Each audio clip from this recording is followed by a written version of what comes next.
Welcome back to another episode of the Dramatic Bible Reading Podcast. I'm your host, Bert Clemens. Well, today we'll be reading Joel chapter 2, the terrible visitation, deliverance promised, the promise of the Spirit, and finally the day of the Lord. Now let's go to the reading. Joel chapter 2, the terrible visitation. Blow a trumpet in Zion, and sound an alarm on my holy mountain.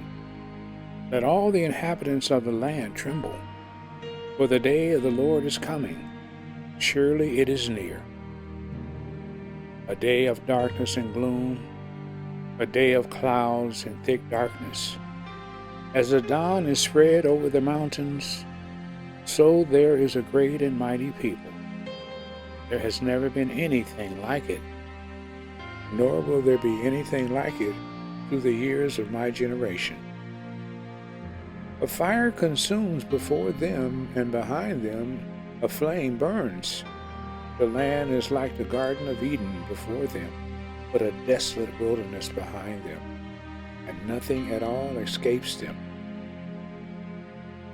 Their appearance is like the appearance of horses, and like war horses, so they run. With a noise as of chariots, they leap on the tops of the mountains, like the crackling of a flame of fire consuming the stubble, like a mighty people arranged for battle. Before them the people are in anguish, all faces turn pale.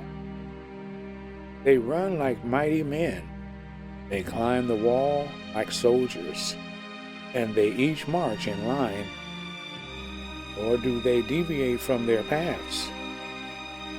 They do not crowd each other, they march everyone in his path. When they burst through the defenses, they do not break ranks.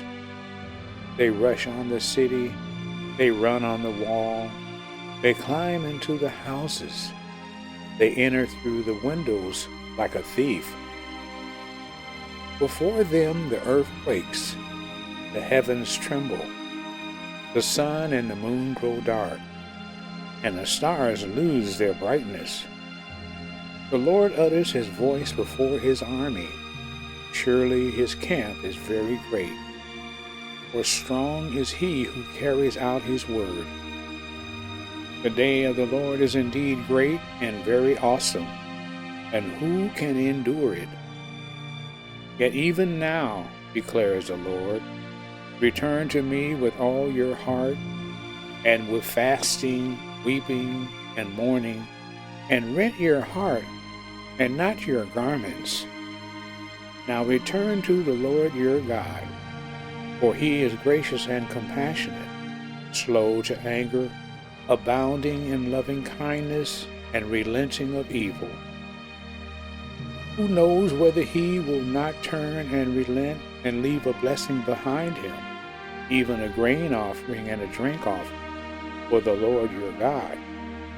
Blow a trumpet in Zion, consecrate a fast, proclaim a solemn assembly, gather the people, sanctify the congregation, assemble the elders, gather the children and the nursing infants. Let the bridegroom come out of his room, and the bride out of her bridal chamber. Let the priests, the Lord's ministers, weep between the porch and the altar, and let them say, Spare your people, O Lord, and do not make your inheritance a reproach, a byword among the nations. Why should they among the people say, Where is their God? Then the Lord will be zealous for his land, and will have pity on his people.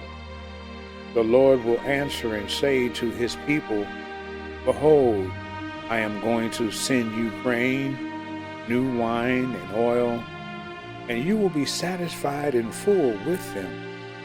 And I will never again make you a reproach among the nations. But I will remove the northern army far from you, and I will drive it into a parched and desolate land, and its vineyard into the eastern sea, and its rearguard into the western sea. and its stench will arise, and its foul smell will come up, for it has done great things. Do not fear, O land, rejoice and be glad, for the Lord has done great things.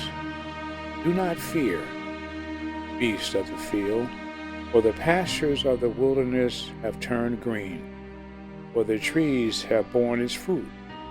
The fig tree and the vine have yielded in full. So rejoice, O sons of Zion, and be glad in the Lord your God, for he has given you the early rain for your vindication, and he has poured down on you the rain, the early and latter rain as before.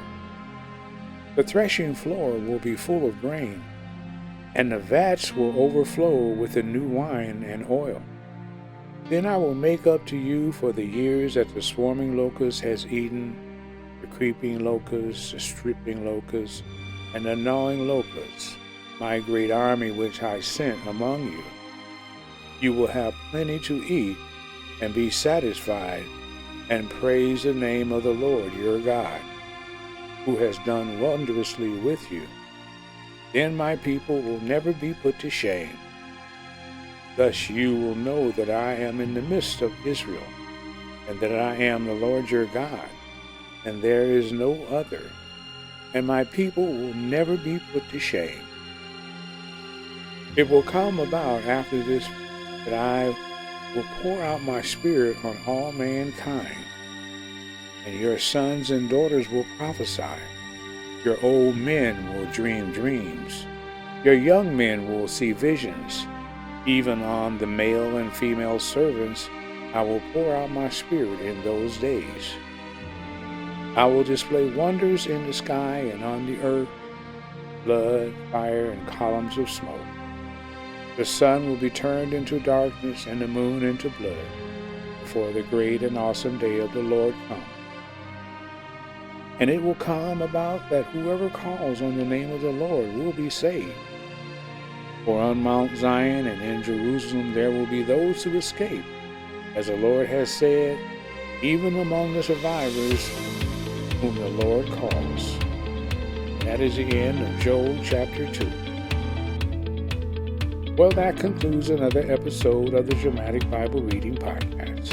And until next time, don't forget, faith comes by hearing, and hearing by the word of the Lord. I'm your host, Bert Clements.